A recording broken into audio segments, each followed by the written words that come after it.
This one is from Sabato.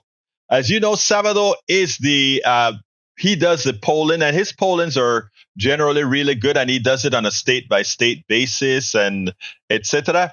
Well, he was interviewed today, and he points out that the big mo that Senator Harris, Vice President Harris, is going through with Tim Walz is real, and all these states are starting to switch. I told you guys, if Democrats do what they're supposed to do, that we are going to win this thing in a landslide.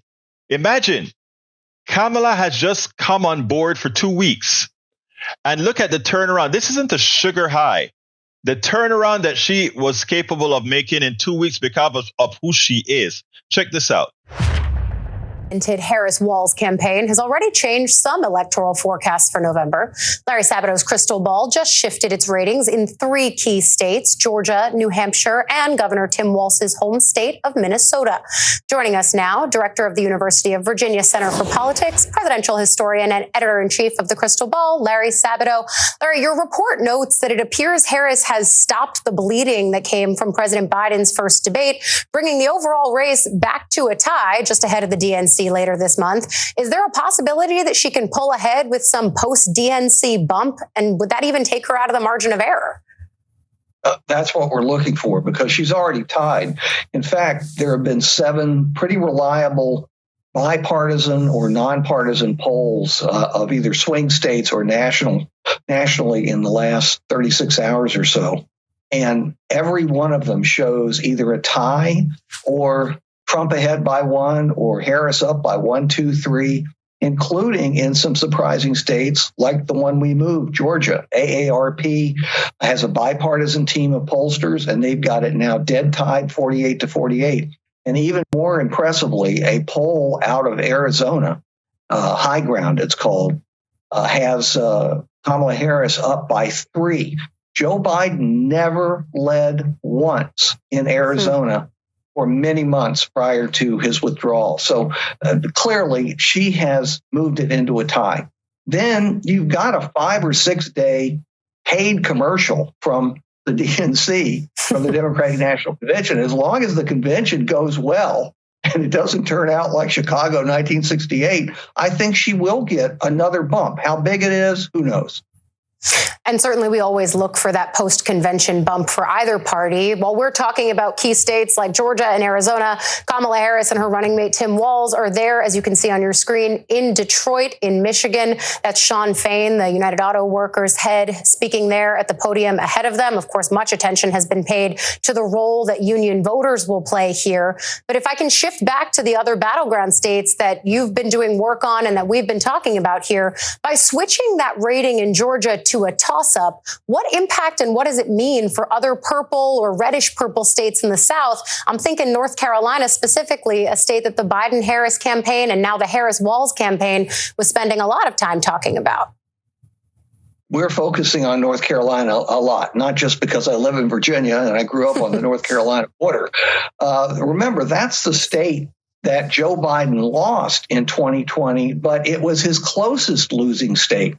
And North Carolina has recently been very, very tight. So you're talking about a point or two. What could possibly tip it toward Harris? Well, obviously, the enthusiasm factor matters, as it did for Obama, who very narrowly carried North Carolina back in 2008. But there's another factor there that really is I think, going to be critical. The governor's race. The Republicans nominated someone, Lieutenant Governor Mark Robinson, so far to the right that even mainstream Republicans who almost always vote Republican are starting to have doubts or moving away. Whether they vote for Josh Stein, the Attorney General, the Democratic nominee, is another question, and we got a long time to go. But there can be such a thing as reverse coattails. We're also looking for this in Arizona. Because of Kari Lake, the Republican nominee for Senate there, who is also viewed as extreme and who lost the governor's race 2 years ago. I've definitely heard that concern about reverse coattails from folks in the Trump orbit as it relates to Arizona. Again, we're keeping an eye on what's going on in Detroit.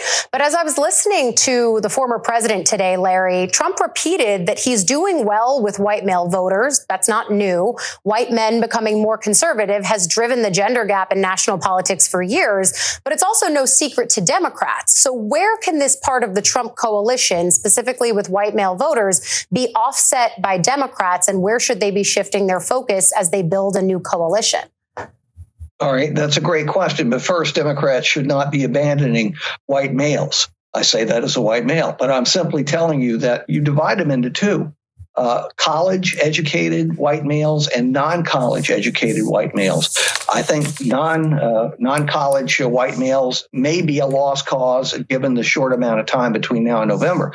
But college-educated white men are not a lost cause, and the abortion issue, the overturning of Roe v. Wade, is actually critical for them too. They're very interested in that issue. As far as where Kamala Harris can make up the ground, she's already doing it with young people in particular, those between 18 and 29. It's not just that more of them are supporting her. It's that they're much more enthusiastic and their turnout rate will be higher.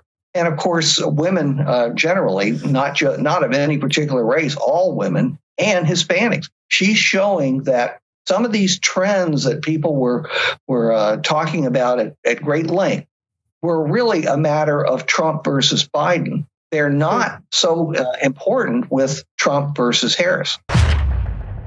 Now, that is interesting, right? That is what facts look like. It turns out that what we have here is in 2 weeks, America woke up and America saw the old orange man that lies, cheats, steals, rapes, etc. They saw him, and those who are moral in America woke up, and they held their heads and say, "We can't do this. We cannot possibly do this." We're waking up out of that fog where we can open our eyes and see truth. And remember, we are still trying to be a moral country. Yes, our past have had a lot of difficulties, a lot of immoralities, quite a bit.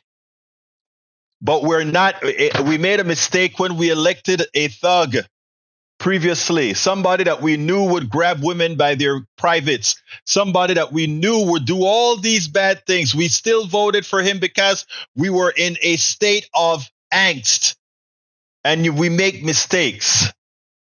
But what the polls are starting to show right now is good Americans are waking up.